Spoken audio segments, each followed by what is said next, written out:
It is said that when the earth was still young, the gods ruled from high above, and there lived a race of powerful beings known as the Titans. Among them was Atlas, a giant of incredible strength, known for his broad shoulders and unyielding spirit. Atlas was not just any Titan. He was one of the leaders, a warrior who stood tall among his brothers and sisters, each one capable of shaking the very foundations of the earth. But Atlas's life wasn't always about battles and burdens. Born to the mighty Iapetus and the gentle Oceanid Clymene, Atlas grew up with his three brothers, Prometheus, Epimetheus, and Menoetius, in a world that was both wild and wondrous. The Titans roamed the land freely, their footsteps echoing across mountains and valleys. They were the rulers of this untamed world, shaping it with their strength and will. From a young age, Atlas was drawn to the horizon, always curious about what lay beyond. His eyes would often linger on the distant sky, a vast dome that seemed to stretch forever.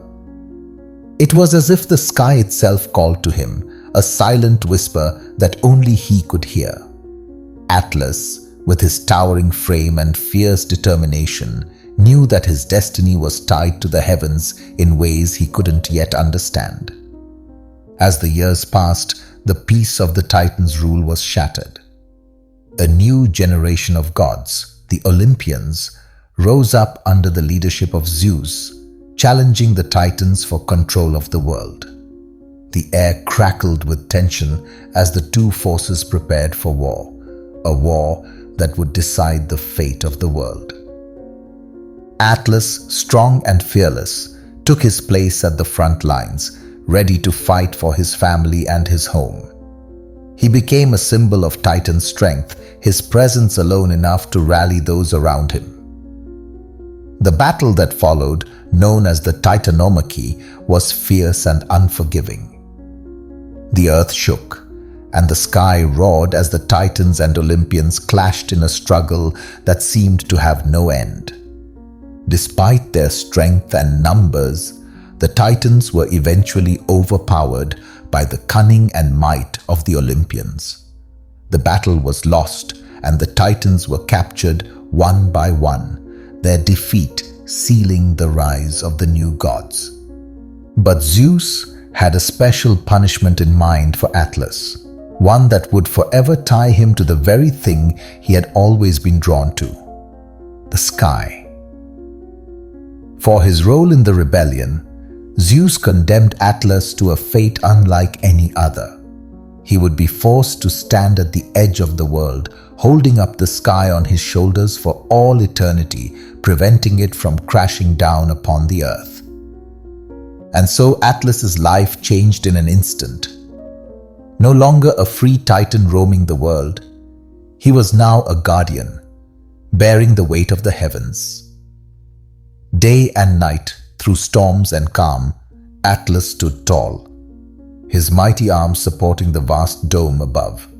The sky, once a source of wonder for him, had become his eternal burden. Yet, even under the crushing weight, Atlas did not falter.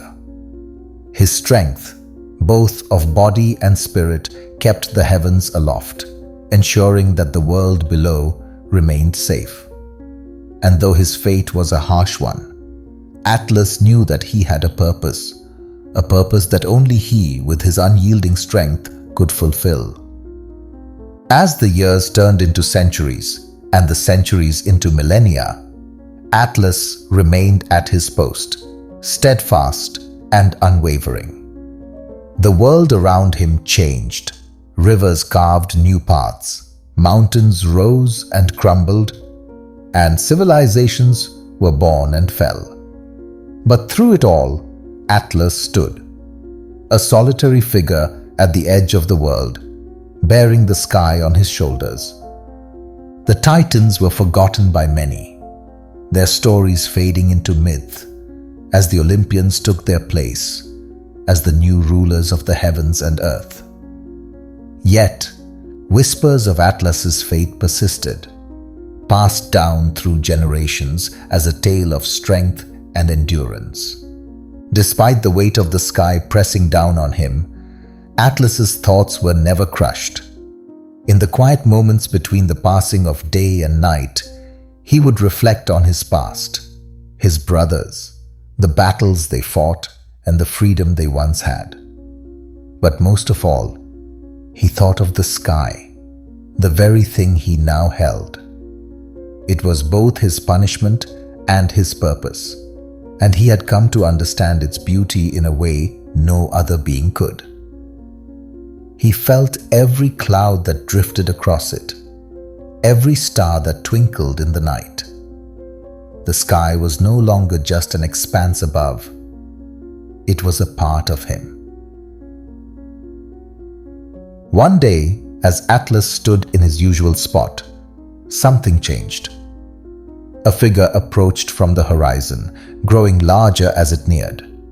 It was a man, but not just any man. This was Heracles, the greatest of heroes, known for his strength and courage, on a quest to complete his 12 labors, a series of nearly impossible tasks assigned to him by King Eurystheus. Heracles had come to Atlas seeking help. One of his tasks was to retrieve the golden apples from the garden of the Hesperides, a task that was guarded by dangers too great for even him to overcome alone. Knowing that Atlas was the father of the Hesperides, Heracles thought to enlist his aid. But he also knew the burden Atlas carried, and he approached with both respect and caution. When Heracles arrived, he looked up at the towering figure of Atlas, his muscles straining under the immense weight of the sky. "Great Atlas," Heracles called out, "I seek your help in retrieving the golden apples of the Hesperides. I know of your burden, and I offer you this. If you would fetch the apples for me, I will hold the sky for you in your stead."